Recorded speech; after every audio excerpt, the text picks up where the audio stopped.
میں آخری چیز پہ آ رہا ہوں اور یہ بڑا ضروری ہے آپ سب کے لیے کہ دیکھیں میں پاکستان کی پہلی سنیں چپ کر کے سنیں پاکستان کی پہلی جنریشن ہوں. میرے ماں باپ ایک غلام ہندوستان میں پیدا ہوئے تھے. میں ایک پہلی جنریشن ہوں جو ہم ایک آزاد ملک میں پیدا ہوئے تھے. اور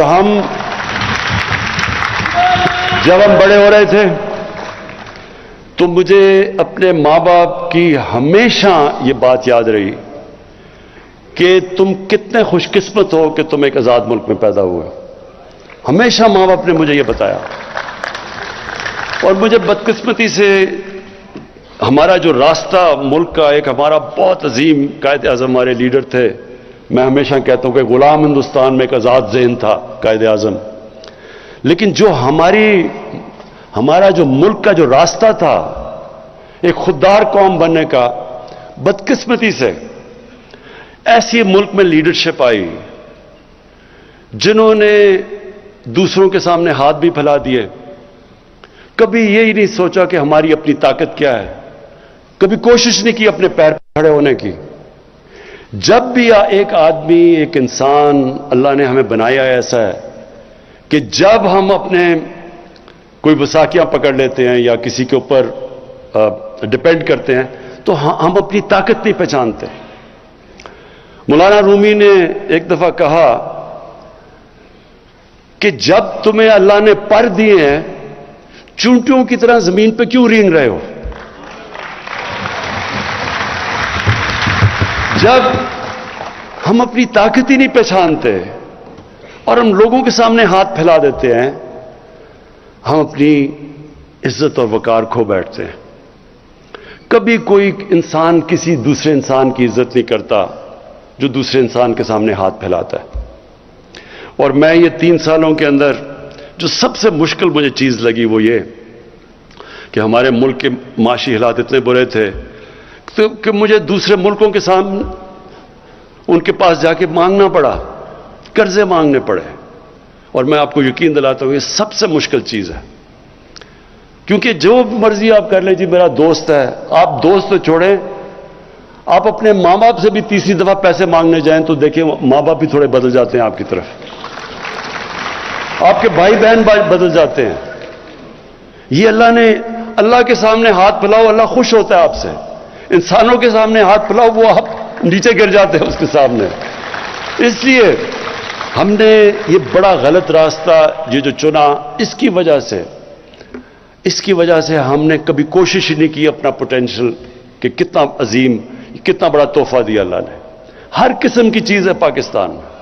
میں آپ کو یہ بتا دوں جس شعبے میں ہم ایگریکلچر پہ اپنی زراعت پہ زور ڈالیں گے اس پہ پاکستان اٹھ سکتا ہے. اس کے اوپر بھی کبھی توجہ نہیں دی. اس ملک میں جتنے منرلز دیے ہیں، جو معدنیات ہیں، اس کے اوپر بھی کبھی توجہ نہیں دی. کیونکہ صرف باہر ہاتھ پھیلائے ہوئے کہ ایڈ آتی رہے یا ہم امپورٹ کرتے رہیں. سوچا ہی نہیں کہ اس ملک میں کیا کیا ہے اللہ. جو ٹورزم ہے، میں آپ کو صرف بتاؤں کیونکہ میں دنیا میں پھرا ہوں، ٹورزم میں صرف پاکستان اتنا پیسہ بنا سکتا ہے کہ اپنے قرضے اتار سکتا ہے. صرف ٹورزم پہ کبھی کسی نے توجہ ہی نہیں دی کیونکہ چھٹیاں ان کی لندن میں تھی. کسی کو کیا پتا کہ یہاں پاکستان میں کیا پوٹینشل ہے. انڈسٹری کے اندر پاکستان کی انڈسٹری اٹھ رہی تھی. نیشنلائز کر کے ہم نے اپنی انڈسٹری ساری تباہ کر دی 70s میں. ہمارے بینکرز دنیا کے اندر BCCI دنیا کے اندر 14-15 نمبر پہ بینک پہنچ گیا تھا. یہیں سے لوگ اٹھے ہوئے تھے. لیکن آہستہ آہستہ آہستہ آہستہ یہاں پہنچ گئے کہ آپ سوچیں کہ 22 کروڑ کا ملک ہے اور ہماری ایکسپورٹس دیکھ لیں. پچھلے 5 سال میں جو ان کے پچھلے والے نون لیگ کے 5 سال تھے، ایکسپورٹس بڑھی نہیں. جو 5 سال پہلے تھی ان کے وہ اینڈ تک اتنی ایکسپورٹس تھی. جب ملک ایکسپورٹ ہی نہیں کرے گا اس کے پاس آمدنی کدھر سے آئے گی؟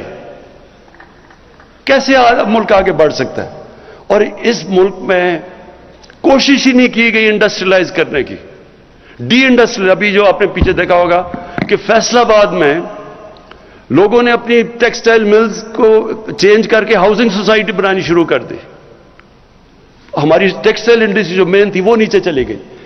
تو اس وقت جو ہمارا ملک جس راستے پہ ہے، انشاءاللہ پہلی دفعہ ایکسپورٹس ہماری بڑھ رہی ہیں، ہمارا ریمیٹنسز جو ہمارا اوورسیز پاکستانی، یہ یاد رکھیں سب سے بڑا اثاثہ بیٹھا ہوا ہے.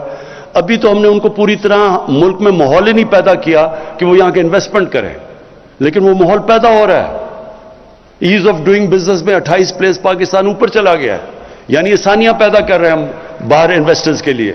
تو انشاءاللہ اور بزنس کانفیڈنس، ابھی صرف جو اوورسیز پاکستانی چیمبر نے جو سروے کیا ہے، پاکستان میں تقریباً 100%، 108% ایک سال کے اندر بزنس کانفیڈنس اوپر گیا ہے، کہ یعنی کہ پاکستان کے حالات بزنس کے لیے بہتر ہو گئے. تو میں آپ بات کرنا چاہتا ہوں، دیکھیں اس ملک کو ہم نے اپنے پیر پہ کھڑا کرنا ہے.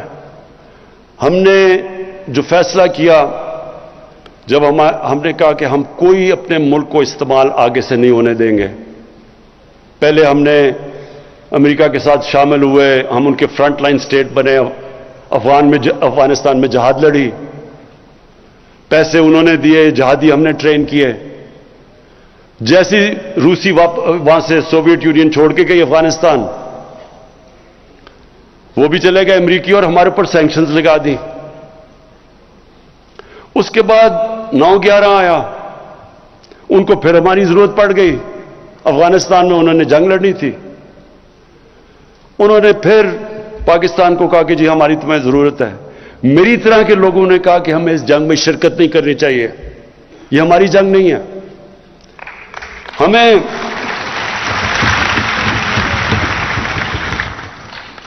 تو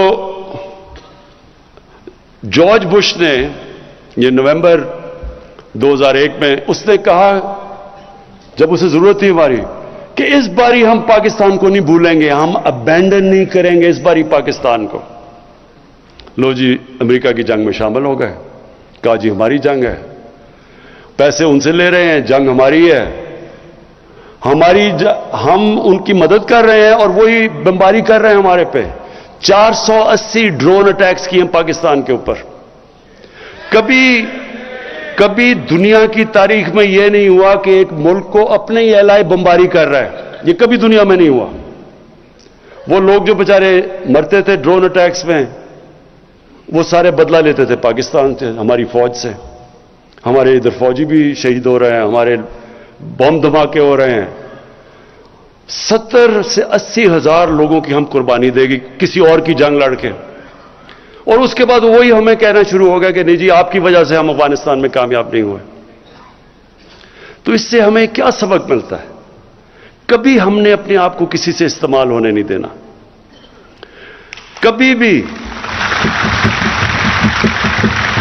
کبھی ہم نے اپنے لوگوں کو اس طرح نہیں ہم نے قربان ہونے دینا کسی اور کے لیے، کیونکہ انہوں نے تو کچھ نہیں اپریشیٹ کیا. لوگ ہمارے مرے، تباہی ہماری ہوئی، ڈالر ہمارا، اکانومی ہماری تباہ ہوئی. قبائلی علاقے کے جو آدھے لوگوں نے نقل مکانی کی، قبائلی علاقے اجڑ گئے. کیا ملا اس سے؟ اور وہ اس لیے کہ ہمیں غلط عادتیں پڑی ہوئی ہیں. ہمیں جی ایڈ مل جائے گی، چلو جی مدد کر دو کسی کی. تو اس لیے یہ جو خودداری ہے، دیکھیں ایک انسان، ایک قوم کھڑی تب ہوتی ہے، رسپیکٹ ہی دنیا میں تب ہوتی ہے جب وہ خوددار ہو. تو ہماری فورن پالیسی اب ایسی ہے کہ ہم نے کوئی کسی کے ساتھ، ہم نے امن میں شرکت کریں گے، کسی کی جنگ میں ہم نے شرکت نہیں کرنی.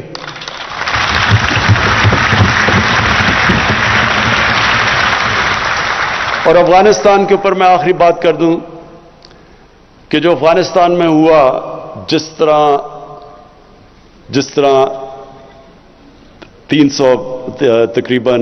لاکھ افغان فوج لڑی نہیں.